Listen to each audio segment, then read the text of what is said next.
I'm Stephanie Templeton, and this is my story. I grew up in Muscatine, Iowa.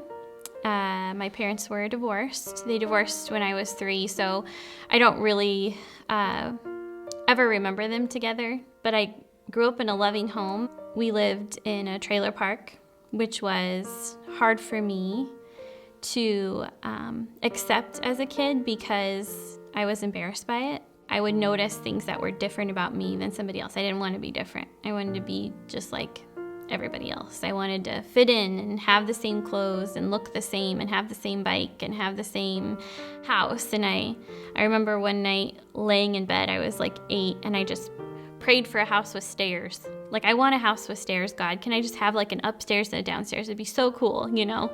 At the end of 8th grade, I started dating a guy who I thought liked me.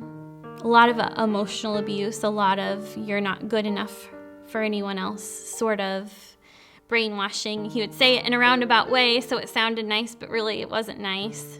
Every evening after school, I was at his house until it was time to go home, or he was at my house. My mom didn't see me for 3 years alone. When you're 13 and you're looking for acceptance and you're looking for people to give you what you're missing, it was easy to fall into that trap.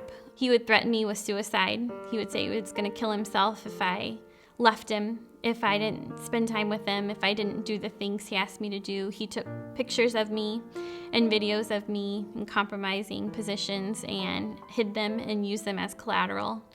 If I ever did anything I wasn't supposed to do, or if I ever tried to say I wanted to break up with him, they were there, and he did use them when that time came. It was a really hard time to go through. That's the time when you're supposed to make all the friends. You learn about yourself, and I didn't get any of that. I was completely lost. Whatever kid I was before I dated him was gone. It was totally gone. I started dating my now husband right before my 17th birthday. We'd go to movies together. We'd go to my friend's house and hang out. We'd go swim in the summer. It was just like a total shift for me from what I was experiencing before. So he decided to graduate high school a year early to go to college with me. I still feel like I need to apologize to his mom to this day, because if you can imagine your son coming home and saying, by the way, I'm going to graduate a year early. But we were in love, and so we went to college, and that's where that whole low self-esteem, accepted by others, wanting to be cool like everybody else kind of started to creep in again. I grew up in a divorced home, so I'm going to get married. We're going to get married. We're going to be married forever. We'll never get divorced. And we're going to have this family. We're going to have 2.5 kids, and that's what people do. And we're going to go to church because that's what good people do, and that's what people who are with it and have it together, they go to church. Even though you have this perfect life you're setting up for yourself, it still isn't quite enough. I still don't feel quite like I'm there yet, or I'm accepted, or I'm with all the cool people, because there's just a little bit more that I could have. Hanging out one day inside, and we hear a knock on the door. Michael answers the door, and he's so kind and so loving and gracious. And this guy says, do you know where you're going to go when you die? Do you know for sure that you're going to go to heaven? I'm like, of course I do. I am a good person. I mean, let's not think about the past and all the bad things I did before. I'm generally a pretty good person. I do what I'm supposed to. I was a good kid growing up. Whatever. So that wasn't moving to me to think about that. And then he asked if he could come over and do a Bible study.